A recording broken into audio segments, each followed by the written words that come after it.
ಸರ್ಕಾರದಲ್ಲಿ ಗೊಂದಲ ಇದೆ ಅನ್ನೋದು ಮೇಲ್ನೋಟ ಕಾಣಿಸ್ತಾ ಇದೆ ಕೆಲ ಸಚಿವರ ಹೇಳಿಕೆಯ ಮೂಲಕವಾಗಿ. ಆದರೆ ಸರ್ಕಾರದಲ್ಲಿ ಯಾವುದೇ ರೀತಿಯ ಗೊಂದಲಗಳು ಇಲ್ಲ ಅಂತ, ಪವರ್ ಶೇರಿಂಗ್ ಬಗ್ಗೆಯೂ ಕೂಡ ಚರ್ಚೆ ಏನೂ ಆಗಿಲ್ಲ ಅಂತ ಸಚಿವ ಡಾಕ್ಟರ್ ಶರಣಪ್ರಕಾಶ್ ಪಾಟೀಲ್ ಹೇಳಿಕೆ ಕೊಟ್ಟಿದ್ದಾರೆ.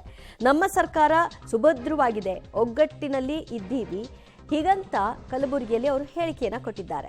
ಅವರ ಸರ್ಕಾರ ಸುಭದ್ರವಾಗಿದೆ, ಆದರೆ ಎಷ್ಟು ದಿನವರೆಗೂ ಎಲ್ಲಿಯವರೆಗೂ ಅಂತ ಬಿಜೆಪಿಗರ ಪ್ರಶ್ನೆ ಆಗಿದೆ. ಒಗ್ಗಟ್ಟು ಇದೆಯಾ ಅನ್ನುವಂತಹ ಪ್ರಶ್ನೆಗೆ ಇಲ್ಲಿ ಬಣಗಳು ಮೇಲ್ನೋಟಕ್ಕೆ ತೋರ್ಪಡಿಸ್ತಾ ಇದೆ. ಅವರ ಹೇಳಿಕೆಯನ್ನು ನೋಡಿ. ನಾನು ಭಾಳ ಸ್ಪಷ್ಟವಾಗಿ ಹೇಳ್ತಾ ಇದ್ದೀನಿ, ನಮ್ಮ ಸರ್ಕಾರದಲ್ಲಿ ಯಾವುದೂ ಗೊಂದಲ ಇಲ್ಲ. ನಮ್ಮ ಸರ್ಕಾರ ಸುರಳಿತವಾಗಿ ನಡೀತಾ ಇದೆ. ನಾವು ಏನು ನೋಡಬೇಕು ಅಂದರೆ, ಒಂದು ಸರ್ಕಾರ ಒಳ್ಳೆಯ ರೀತಿಯಿಂದ ಕೆಲಸ ಮಾಡ್ತಾ ಇದೆಯಲ್ಲ ಅಂತ ಅಳತಿಗೋಲು ಏನಂತಂದರೆ, ನಾವು ಜನರಿಗೆ ನಾವು ಏನು ವಾಗ್ದಾನ ಮಾಡಿದ್ವಿ ಅದನ್ನ ಇಂಪ್ಲಿಮೆಂಟ್ ಮಾಡಿದ್ದೀವಿ. ಈಗ 5 ಗ್ಯಾರಂಟಿಗಳನ್ನು ನಾವು ಇಂಪ್ಲಿಮೆಂಟ್ ಮಾಡಿದ್ದೀವಿ. That is the biggest success. ಈಗಾಗಲೇ ಅದ್ರ ಬಗ್ಗೆ ಯಾರೂ ಇದ್ರ ಬಗ್ಗೆ ರಿಯಾಕ್ಟ್ ಮಾಡಬಾರ್ದು ಅಂತಕ್ಕಂಥದ್ದು ನಿರ್ಣಯ ಆಗಿದೆ. ಹಾಗಾಗಿ ಯಾರೂ ಇದ್ರ ಬಗ್ಗೆ ರಿಯಾಕ್ಟ್ ಮಾಡೋಕ್ಕೆ ಹೋಗೋದಿಲ್ಲ. ನಮ್ಮ ಸರ್ಕಾರ ಸ್ಥಿರ ಸರ್ಕಾರ, ನಾವೆಲ್ಲ ಒಟ್ಟಾಗಿದ್ದೀವಿ. ಆಮೇಲೆ ಜನಪರವಾಗಿ ಕೆಲಸ ಮಾಡ್ತೀವಿ. ಈಗ ಇದ್ರ ಬಗ್ಗೆ ಚರ್ಚೆ ಇಲ್ಲ. ನಾನು ಭಾಳ ಸ್ಪಷ್ಟವಾಗಿ ಹೇಳ್ತಾ ಇದ್ದೀನಿ, ನಮ್ಮ ಸರ್ಕಾರ